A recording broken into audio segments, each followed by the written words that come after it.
mais um momento, né? Neste momento, vamos estudar sobre o livro de Filemon. É um livro pequeno, só um capítulo, e vamos ser muito abençoados com ele. Estudo em Filemon. O tema é Evidências da Regeneração Avulta. Amém? Vamos ler Filemon para começar, versículo 10, 11 e 21. Diz assim o texto sagrado. Filemon 10. Faço um pedido em favor de meu filho Onésimo, que gerei entre algemas. Antes, ele era inútil para você. Atualmente, porém, é útil para você e para mim. 21. Certo como estou da sua obediência, eu escrevo a você, sabendo que fará mais do que estou pedindo. É um livro do apóstolo Paulo, uma pequena carta. Foi escrito a Filemon a respeito do seu escravo Onésimo, que estava na companhia de Paulo.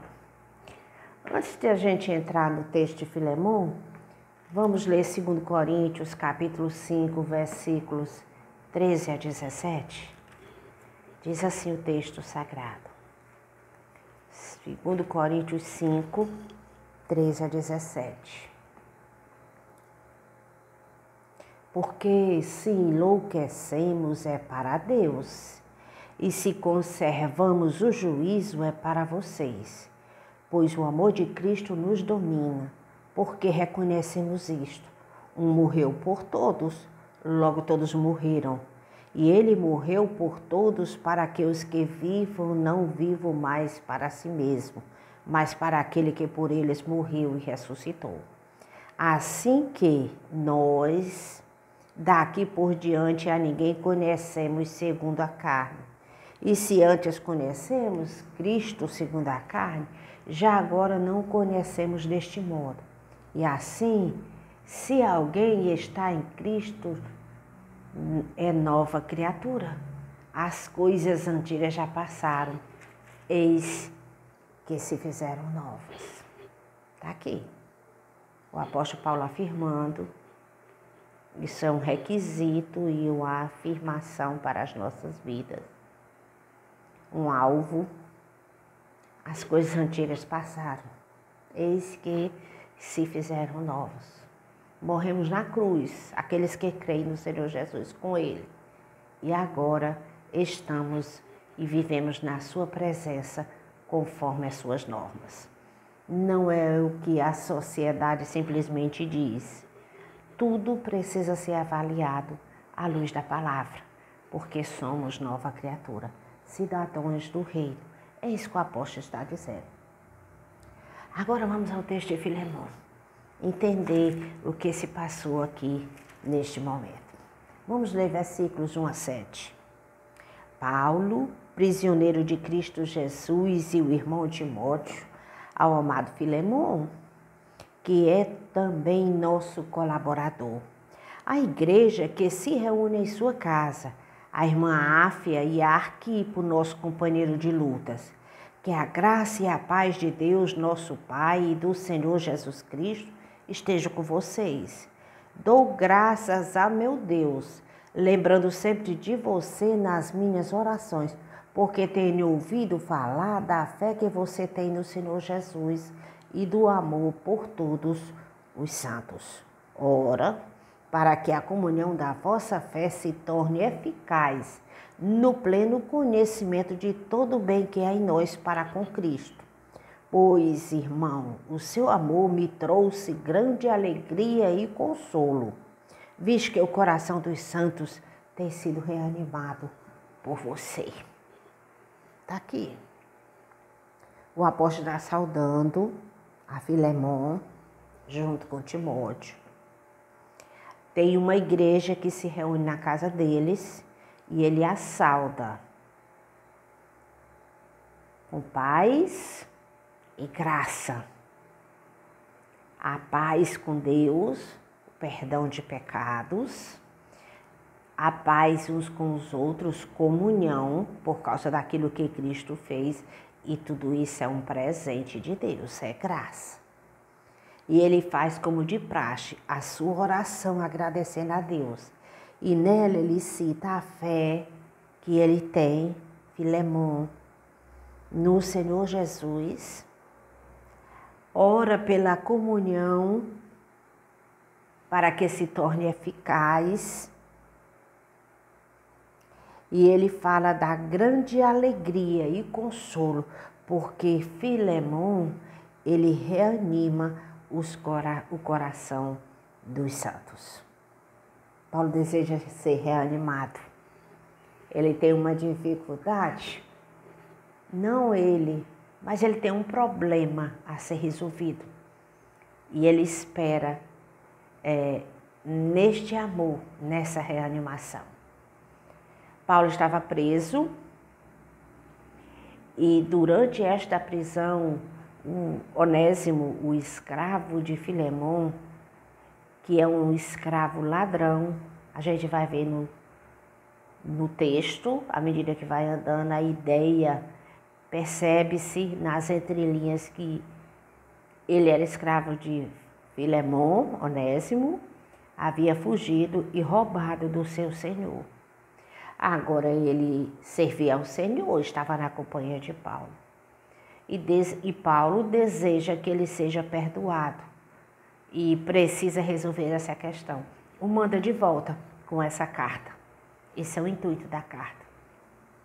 Filemon 1, ele diz assim: Paulo, prisioneiro de Cristo Jesus. Tá vendo? Ele vai advogar a respeito de Onésimo. Há uma identificação da causa.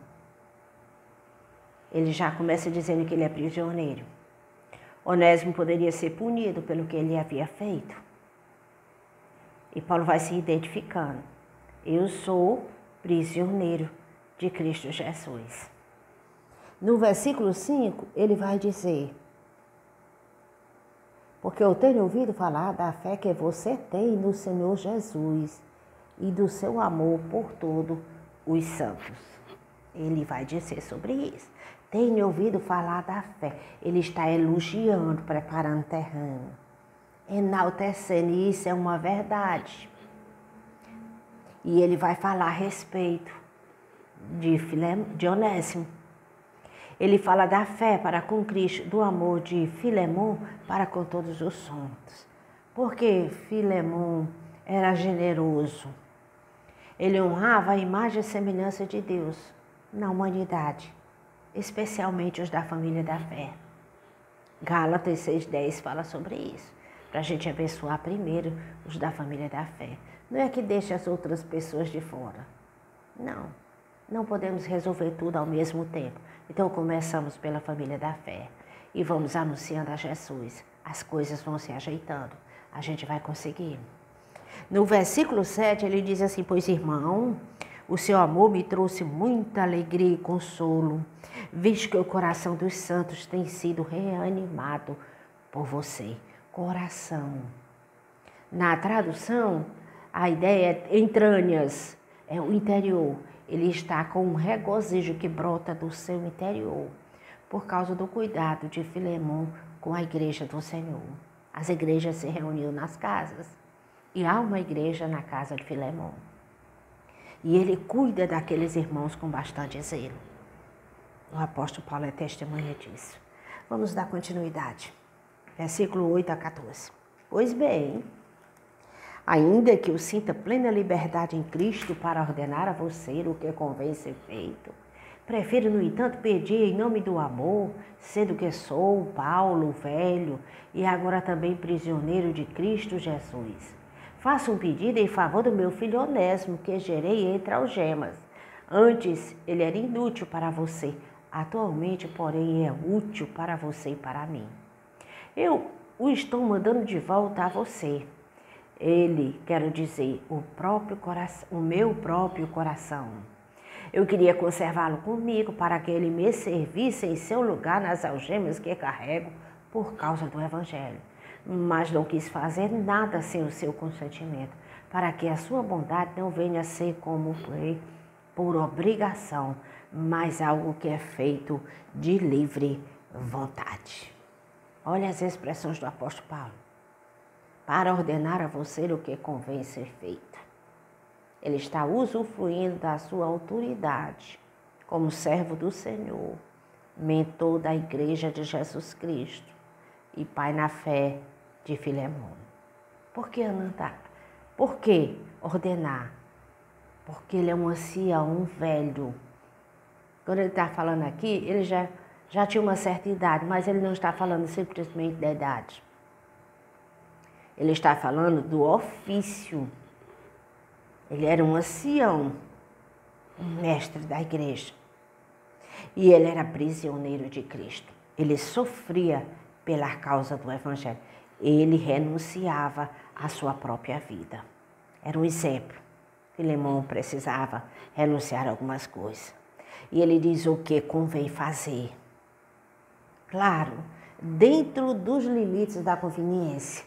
Ele diz no texto que ele poderia mandá-lo, mas e conservar Onésimo, o escravo fujão, com ele, com Paulo, para que o servisse.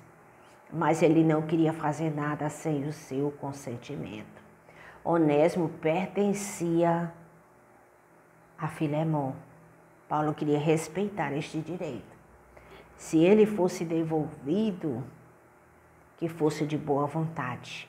Ele não queria forçar, era de boa vontade, apesar de ele ter esse direito de dizer o que Filemão precisava fazer. Esta questão, este cuidado. É interessante observar que na escravidão há muita injustiça. Aristóteles falou, num determinado momento, que os escravos eram ferramentas vivas.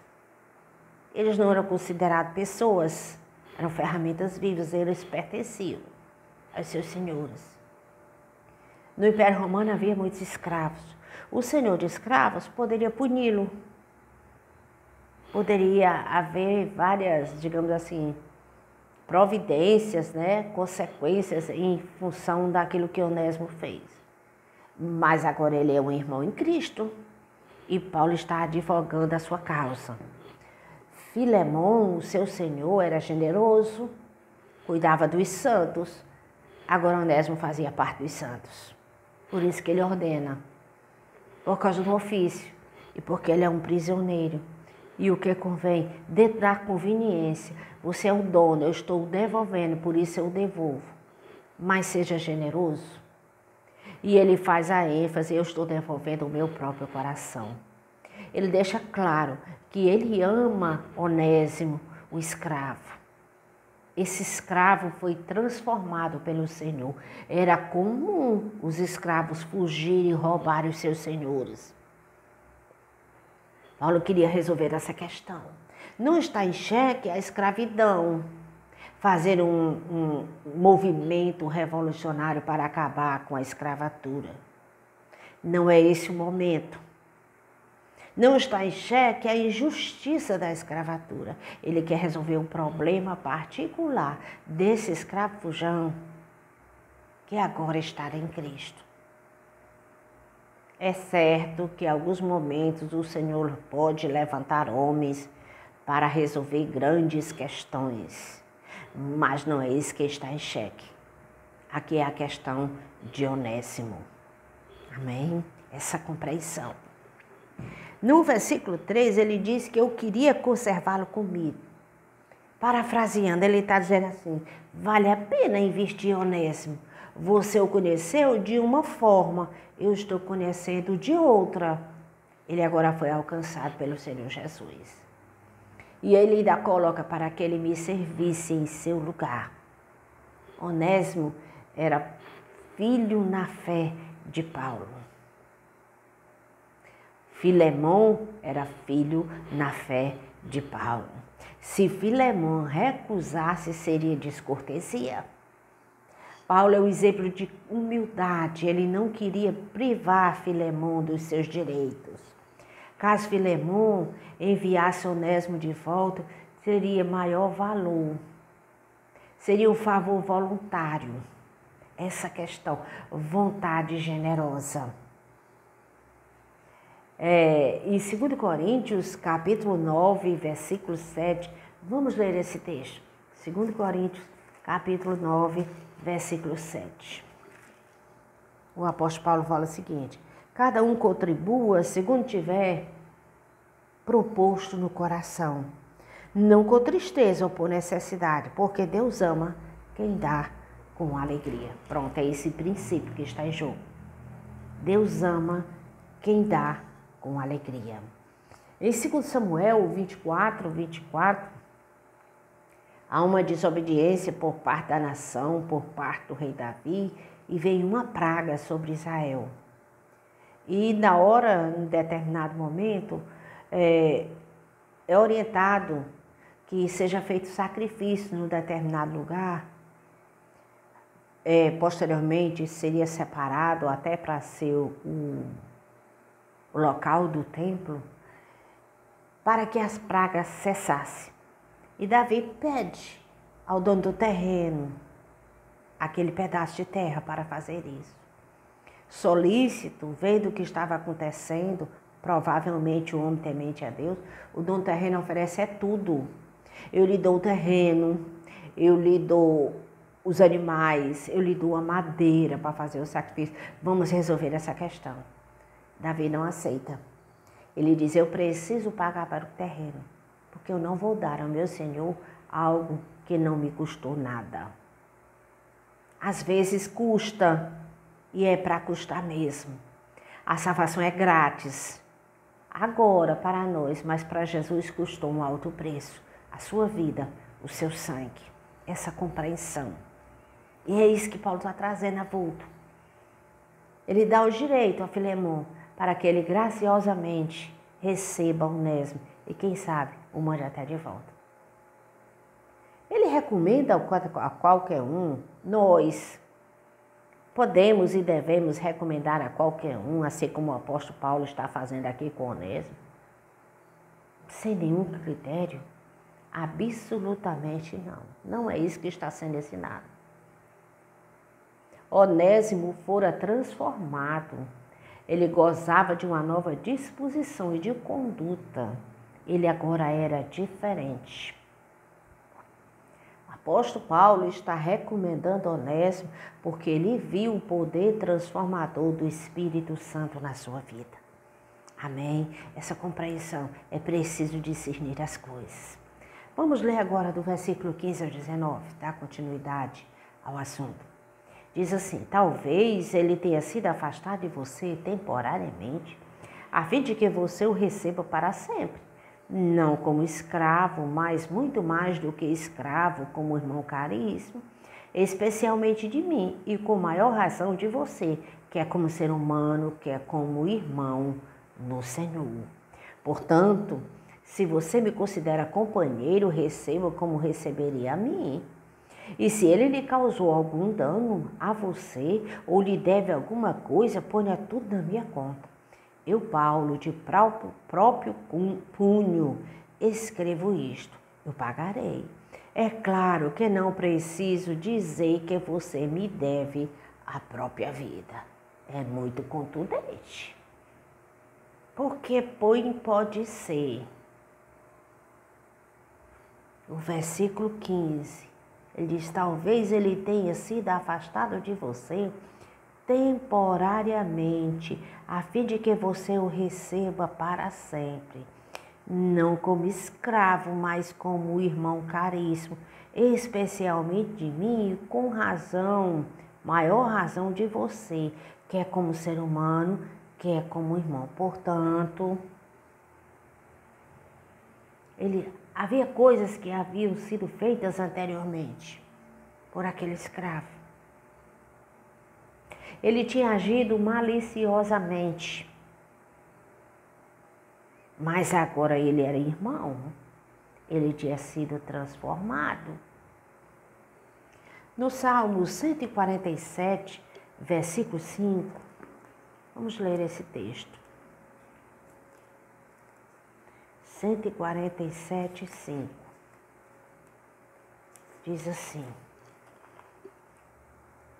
grande é o Senhor nosso e muito poderoso, o seu entendimento não se pode medir. Está aqui. Paulo está pensando sobre isso. Pode ser que ele tenha saído de você temporariamente, tenha feito essa artimanha, tenha lhe roubado para vir para cá. E esse Deus Todo-Poderoso, cujo entendimento não se pode medir, o alcançou.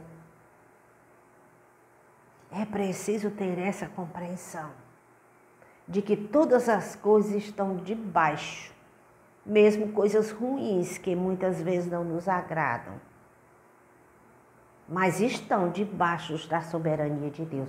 Nós não conseguimos, não podemos medir tudo o que o Senhor faz, mas Ele está regendo, tendo domínio. Ele é o soberano de toda a terra. José do Egito, lá em Gênesis capítulo 50, entendeu isso.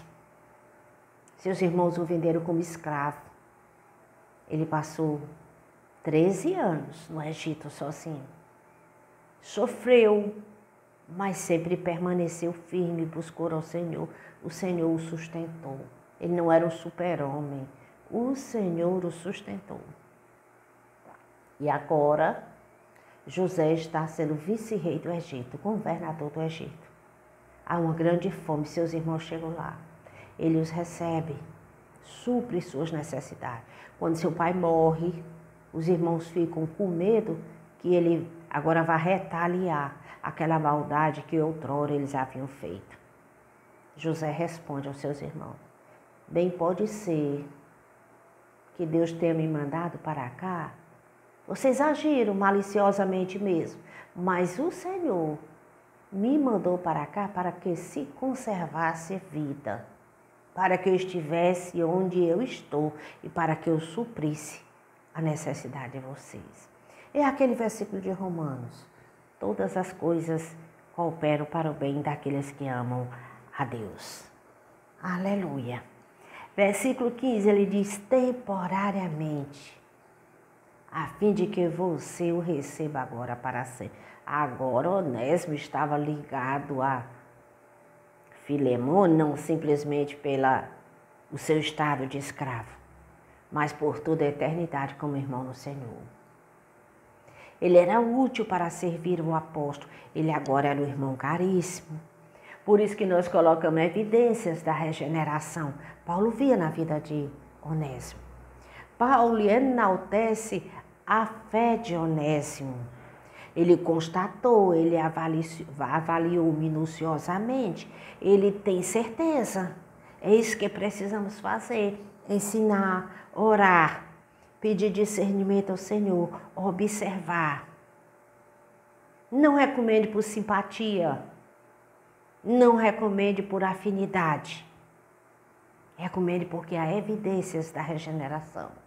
Enquanto elas aparecem, ore, continue ensinando, admoeste, exorte se for necessário. No versículo 19, Paulo diz: olha, eu pagarei. Mas em seguida ele diz que Filemon deve a ele a própria vida. Como é que Paulo ia pagar se ele vivia do auxílio das igrejas e estava preso? Ele está dizendo: cancele a dívida. É isso que ele está dizendo para Filemon. Se for preciso, eu pago. Mas você me deve a própria vida. É como se ele dissesse nas entrelinhas: isso não é nada diante do que você me deve pela misericórdia de Deus. Eu fui instrumento de Deus. Foi Deus quem fez.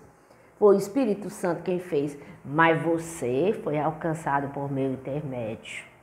Eu fui o instrumento de Deus para a sua vida. Aleluia. Vamos agora do 20 ao 25. Sim, irmão, que eu receba de você no Senhor este benefício. Reanime o meu coração em Cristo. Lembra que lá no início ele disse, no versículo 7, que ele tinha animado o coração, ele reanimava o coração dos santos. Agora ele está usando a mesma expressão: reanime agora o meu coração. Me atenda, seja solícito. Certo como estou da sua obediência, eu escrevo a você sabendo que fará mais do que estou pedindo. E ao mesmo tempo, prepare-me também pousada, porque espero, por meio das orações de vocês, que eu lhe seja restituído. Epáfras, prisioneiro comigo em Cristo Jesus, Marcos, Aristarco, Demas e Lucas, meus colaboradores, mando saudações a você. A graça do Senhor Jesus Cristo esteja com o espírito de todos vocês. Está aqui, ele encerrando. Ele diz, eu pagarei, reanime meu coração.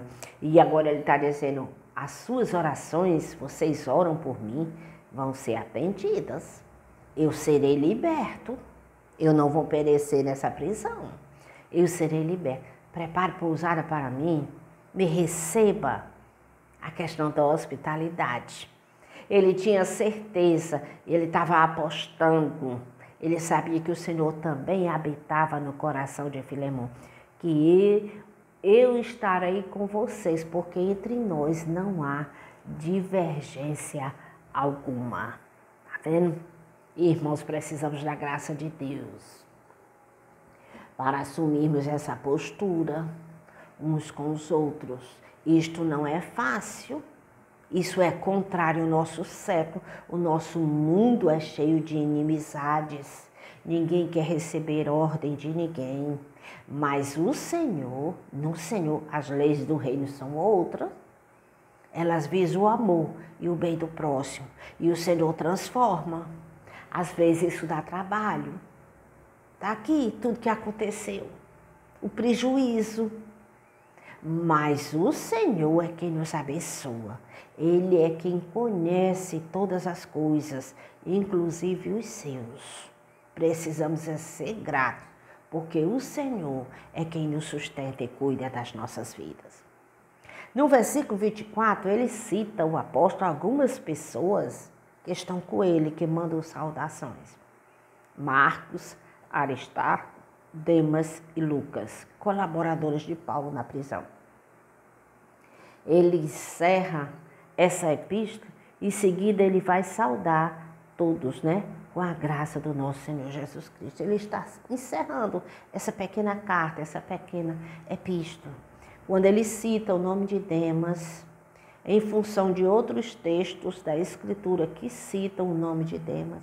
Isto é um lembrete para a nossa vigilância, para o nosso cuidado. Vamos ler 2 Timóteo, capítulo 4. Dá lá novamente o nome de Demas. Versículos 10. Diz assim, o apóstolo Paulo falando. É uma carta que foi escrita posteriormente. Ele diz, porque Demas, tendo amado o presente século, me abandonou e foi para a Tessalônica. Crescente foi para Galácia, Tito foi para a Dalmácia. O que é que nós queremos chamar a atenção? Que Demas aqui afastou-se do apóstolo e da igreja do Senhor. Ele amou o presente século. Mas aqui em Filemão, ele está saudando no nome de Demas. Em vez de ele crescer espiritualmente, ele regrediu, apostatou da fé. Isso nos traz um lembrete e a necessidade de estar na presença de Deus.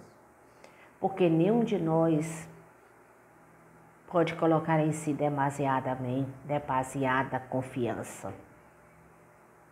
Pode estar sendo seguro de si. A segurança da nossa salvação está no Senhor. Ele é quem nos mantém. E que então que sejamos alcançados por Deus. Que tenhamos ouvidos que ouçam aquilo que está sendo ensinado. Jesus disse para os discípulos, orai para que não entreis em tentação. Vocês devem orar para que não entrem em tentação. Isso é um chamado à vigilância e um chamado ao viver cristão. Um chamado a reanimarmos uns aos outros à medida que nos aproximamos de Cristo e nos mantemos na sua presença. Que o Espírito Santo tenha liberdade nas nossas vidas e que nós cultivemos a nossa fé em obediência. Lembra que Paulo disse que Filemão, ele tinha certeza que Filemão, ele estava certo da sua obediência, pronto. O Senhor espera e deseja que nós obedecemos a sua palavra, ao seu chamado. É a sua resposta diante do Deus Todo-Poderoso, que tudo sabe, que tudo vê, que pela sua infinita misericórdia nos alcançou.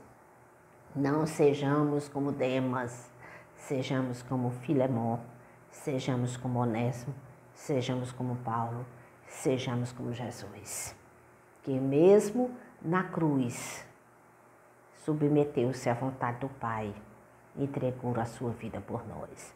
Não vivemos para nós mesmos, mas vivemos para Cristo, vivemos para o Rei. Amém? Vamos orar, nos colocar na presença do Senhor. Obrigada, Jesus, por este momento. Nos ajuda, nos edifica. Tenha misericórdia das nossas vidas. Nos dá da tua graça e da tua misericórdia. Nos ajuda a estarmos diante de ti, fazer a tua vontade. Que os sinais do reino, os sinais da regeneração estejam presentes na nossa vida, assim como estavam presentes na vida de Onésimo, de Filemão e de Paulo. São exemplos, Senhor, para a nossa vida. Nos ajuda, Pai, que a tua palavra esteja sempre nos exortando, que a gente escute e que sejamos vigilantes, porque tu és bom e maravilhoso para cada um de nós. Somos gratos a ti, Senhor, por tudo. Nós te amamos. No teu nome, amém. Deus abençoe. Até o próximo encontro.